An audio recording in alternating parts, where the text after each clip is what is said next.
खासदार डॉक्टर भागवत कराड यांच्या उपस्थितीमध्ये शहरातील पाणी पुरवठा आणि विमानतळ विस्तारीकरण याबाबत जिल्हाधिकारी कार्यालयाच्या नियोजन सभागृहामध्ये पत्रकार परिषद आयोजित करण्यात आली होती।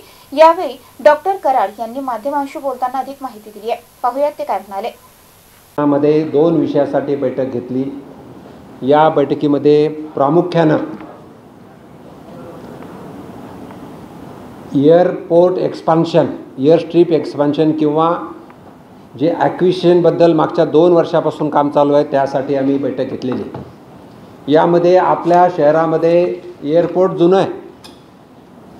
एअरपोर्ट जुनं असल्यामुळे त्यांना उड्डाण स्कीममध्ये घेता येत नाही, म्हणजे रिजनल एअरपोर्ट नाही, हे जुनं एअरपोर्ट आहे, बरोबर नाही। हे सॉरी, हे येवले अधिकारी आहेत बरं का एअरपोर्टचे। हे MJPचे आहेत, मिस्टर कोळी, ते चीफ इंजिनियरचे बदली झाले मला कळलं म्हणून हे नाही आले। लोखंडे साहेबांना ओळखतात तुम्ही, जिल्हाधिकारी बाहेर गेले आहेत आणि महानगरपालिकेच्या आयुक्तांना मीटिंग असल्यामुळे ते गेले। एनिवे, आपली जी धावपट्टी आहे शहराची ती 9300 फूट आहे आणि ती आपणाला 12000 फूट करायची। 12000 फूट करायची असल्यामुळे साधारण एक्सपान्शन हे करत असताना त्याच्या बाजूला, त्या धावपट्टीच्या बाजूला एक टॅक्सी वेग आपल्याला करायची। म्हणजे विमानाचं जर समजा उद्या ट्रॅफिक वाढली तर तिथं विमान जाऊन लाईनला लागले पाहिजे। हे दोन्ही प्रपोजल आहे।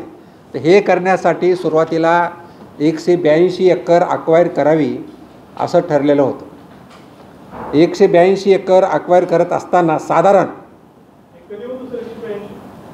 अडीच 3 वर्षापूर्वी 182 एकर करा असं केंद्र सरकारने यांना सांगितलं।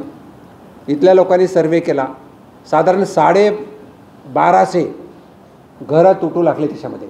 एवढं घरं तयार असताना रेजिस्टन्स येईल म्हणून त्यावेळेसचे अधिकारी दीपक कपूर होते आपल्या महाराष्ट्राचे, महाराष्ट्र एअरपोर्ट डेव्हलपमेंट कॉर्पोरेशनचे अधिकारी।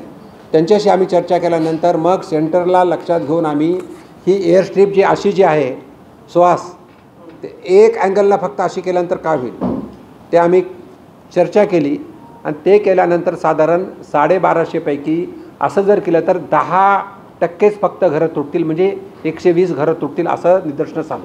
म्हणून एक अँगलने धावपट्टी थोडी वाकडी करायची ठरवलं आणि ते त्यांना केंद्राने मान्यता दिली।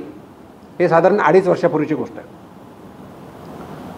आणि 182 एकरवरून 147 एकर फक्त जमीन अक्वायर करावी लागेल। हे पण त्यावेळेस त्या जो सर्वे केला त्याच्यामध्ये ठरलं। आता 147 एकर आपल्याला जमीन अक्वायर करायची, त्यामधले 139 एकर जमीन जी आहे ते चिकलठाणा साईडला म्हणजे पूर्व बाजूला करायची आणि 8 एकर जमीन ही मुकुंदवाडी साईडला करायची। 8 एकर जमीन जे करतोय हे आपण टॅक्सी वेसाठी करतोय। टॅक्सी वे म्हणजे मेन स्ट्रीपच्या बाजूला छोटी एक स्ट्रीप बनवतात, तिथं विमान म्हणजे समजा एखादं लँडिंग होत असेल तर बाजूला जाऊन उभारतो विमान, म्हणून पॅरलल असतं ते टॅक्सी वे हे करत असतात। ह्याच्यामध्ये काही ऑब्स्टॅकल्स होते, ती चर्चा आम्ही केली, त्याच्यावर सोल्युशनही काढले। एक, सुखना नदीमध्ये येतील, सुखना नदीच्या पात्राला तुम्ही काय करणार असा आम्हाला यांना म्हणजे MADCL तर्फे प्रश्न आला होता। तर साधारण 180 फूट लांबीचा म्हणजे रुंद म्हणता येईल, रुंद 180 फूट सुखना नदीचं पात्र डायव्हर्ट करायचं अवघड जाणार आहे।